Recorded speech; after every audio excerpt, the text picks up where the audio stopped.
Es raro volver cuando no sabes muy bien de dónde vienes. Y no voy a justificarme. Solo voy a decir que hay películas que te encuentran en el momento equivocado. Y eso también forma parte de su historia. Yo vi La forma del agua por primera vez a los 14 años. No recuerdo haberla entendido, pero recuerdo haberla sentido. Muy vagamente, como se siente el frío de una habitación antes de encender la luz. Sin saber bien qué estás viendo, pero sabiendo que algo ahí adentro te mira de vuelta. Años después, ya con costumbre de querer sonar pretencioso y tener la necesidad de analizar todo lo que veo, volví a ella. Y curiosamente no la vi, me sumergí en su historia. Lo cual es curioso porque ya saben, forma, agua, en fin, volvamos con el guión. Me sumergí en lo que dice y en lo que deliberadamente se niega a decir. Y ahora quiero hablar de eso. No como crítica, sino como conversación. Hola, soy Kinasta. Y hoy hablaremos de que hay amores que no se explican porque si los explicas se rompen. Pero bueno, el agua no tiene forma propia. Se adapta, se filtra, ocupa el espacio que encuentra y sin embargo hay algo en esa cualidad que no es debilidad, sino una forma muy particular de persistencia. Una manera de existir sin imponerse, pero sin desaparecer, como ciertas personas, como ciertos vínculos que no encuentran palabras exactas y por eso sobreviven donde otros, perfectamente articulados, se marchitan. Quizá por eso esta historia no empieza con palabras, empieza con silencio, con una mujer que no habla en un mundo que habla demasiado. Elisa vive en un apartamento que parece suspendido en el tiempo, un lugar donde los objetos no cambian, donde la rutina se repite con una precisión casi ritual. Hervir huevos, llenar la bañera, marcar el reloj. No es una vida vacía, pero tampoco es una vida elegida. Y en esa contención hay algo que incomoda, porque Elisa no está rota, está incompleta, según los estándares de los demás, claro. Esta distinción es la primera grieta que Guillermo del Toro abre en la película. Y si no prestas atención, la pasas de largo. El mundo que la rodea no la percibe como persona incompleta porque le falte algo. La percibe así porque le sobra silencio. Porque en una sociedad construida sobre la articulación, sobre la capacidad de nombrarse y justificarse, una mujer que no habla se vuelve por definición invisible. Del Toro no construye su película desde lo espectacular, sino desde lo íntimo, desde los detalles pequeños que acumulados empiezan a decir algo más grande. La textura de las paredes, el verde que invade cada espacio como una humedad permanente, la sensación de estar siempre en un estado intermedio. Este mundo ya está bajo el agua, aunque nadie lo admita. Y entonces aparece él, la criatura. Podrían llamarlo monstruo, pero digamos que no aparece como un monstruo, sino como una interrupción. La criatura capturada, encadenada y exhibida es prueba de que el poder puede reducir lo desconocido a objeto de estudio. No es presentada como amenaza, sino como misterio. Y ese matiz lo cambia todo, porque en un contexto donde el miedo es la respuesta entrenada y esperada, la curiosidad se convierte en un acto de rebeldía casi involuntario. Elisa no lo observa como objeto, lo reconoce, y en ese reconocimiento hay algo que no pasa por el lenguaje, sino por la percepción pura, como si ambos compartieran una misma forma de soledad, como si, sin haberse buscado nunca, ya llevaran tiempo esperándose. La escena del huevo es, en apariencia, un gesto mínimo, pero en ese intercambio hay más comunicación real que en todos los diálogos del resto del mundo que los rodea. Porque no se trata de lo que se dice, se trata de lo que se intuye. Y eso abre una pregunta que la película no responde, sino que deja respirar. ¿Hasta qué punto el lenguaje realmente nos conecta? ¿O cuántas veces lo usamos precisamente para no tener que sentir? Strickland existe como la respuesta encarnada a esta pregunta. Es un hombre de palabras, de órdenes, de categorías. Necesita que todo tenga una función, un propósito, un lugar dentro de una jerarquía legible. No es un villano en el sentido caricaturesco, es algo más inquietante. Es la representación de una inteligencia que solo puede operar dentro de marcos conocidos. Y cuando algo no encaja, cuando algo no puede ser clasificado ni sometido, su respuesta instintiva no es la curiosidad, es la eliminación. Ahí es donde la película se vuelve más política de lo que parece, a primera vista, claro. El verdadero conflicto no es entre humano y criatura, es entre lo que el sistema puede categorizar y lo que no, entre lo que puede absorber y rentabilizar, y lo que tiene que destruir porque no encuentra dónde meterlo. Elise, en ese sentido, es también una anomalía. Una mujer muda, invisible, que limpia los residuos del sistema que ni siquiera la registra como individuo. Y sin embargo, es ella quien ve lo que los demás, con toda su capacidad verbal, con toda su autoridad institucional, no pueden.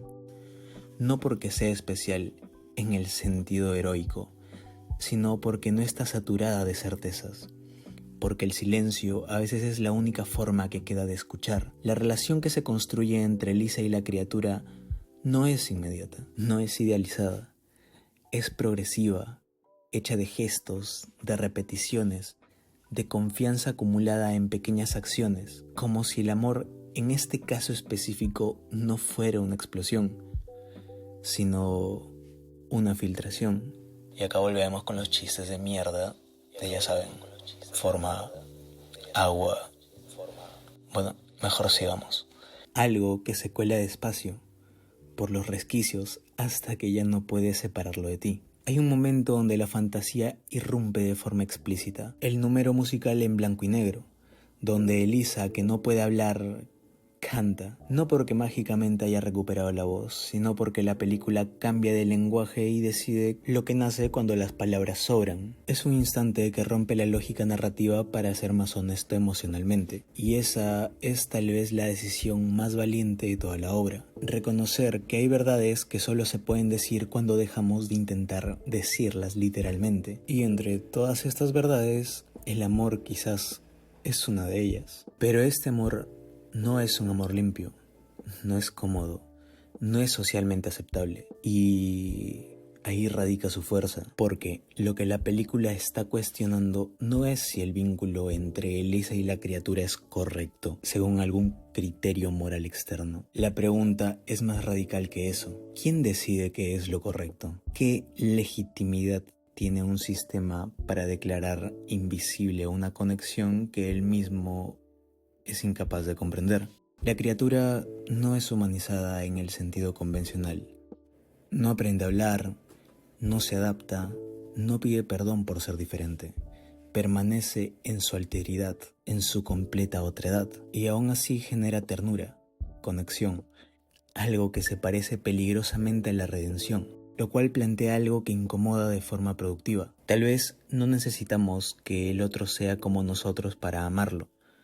Tal vez lo que necesitamos es dejar de exigirlo. Giles, el vecino de Elisa, añade otra capa a esta red de soledades. Un hombre que también vive en los márgenes, cuya identidad no encuentra espacio en la norma de su época. Su deseo, reprimido y rechazado con la brutalidad cotidiana de lo que se normaliza como orden, lo convierte en un espejo de Elisa. Ambos buscan conexión en un mundo que los tolera, quizás porque no los integra. La película no resuelve sus historias, las entrelaza, las pone en contacto como cuerpos flotando en la misma corriente que no llegan al mismo destino, pero comparten el agua. La estética hace un trabajo extraordinario al sostener todo esto. El verde no es solo una elección de paleta, es una atmósfera, una sensación de estar siempre en transición entre dos estados, entre dos mundos. El agua aparece como símbolo de transformación, pero también de memoria. Todo lo que toca lo cambia, pero también lo conserva, como si amar fuera eso, una forma de alteración permanente que no destruye el original, sino que la reescribe desde dentro. El plan de escape que tienen para salvar a la criatura no es heroico en el sentido narrativo tradicional. Es torpe, frágil, lleno de riesgos y de decisiones impulsadas por el afecto más que por la estrategia. Y precisamente por eso se siente real. No hay grandes discursos, hay urgencia. Esa intuición de que si no lo haces, lo pierdes. Y quizás eso define a Elisa más que cualquier otra cosa. No su silencio, sino su capacidad de actuar a pesar de él, o mejor dicho, a través de él. La herida en el cuello, que durante toda la película ha sido una marca de carencia, una señal de lo que le falta, de lo que no tiene, de lo que el mundo le quitó o quizá nunca le dio, se convierte al final en apertura, en posibilidad, en otra forma de respiración. La película toma ahí una decisión que puede incomodar a quien busca coherencia lógica, pero tampoco intenta justificarlo. No ofrece explicación científica, simplemente lo permite, porque hay verdades que no necesitan lógicas para ser válidas. Solo necesitan coherencia emocional, o dicho en cristiano, que las dejen ser. Esa es una distinción que muy pocas películas tienen el valor de sostener hasta el final. El desenlace, bajo el agua, no es una escapatoria, es una reconfiguración. No es que Elisa abandone el mundo por romantizarlo o por fuga, es porque el mundo humano nunca fue suficiente para contenerla. No porque ella sea demasiado para él, sino porque ese mundo estaba construido para personas que encajaran sin fricciones en sus categorías. Y Elisa desde el principio nunca encajó. Vuelvo entonces a mis hormonales 14 años. Apestosos 14 años. A esa versión de mí que vio esta película sin saber qué está viendo. Y me pregunto si no era exactamente eso. Alguien que todavía no tenía el lenguaje para nombrarse a sí mismo, viendo una historia sobre lo que ocurre cuando el lenguaje no alcanza. Tal vez la película me encontró antes de que yo pudiera entenderla, porque hablaba de algo que yo aún no tenía palabras para reconocer. Eso también es una forma de amor, del que llega antes de que estés listo para recibirlo.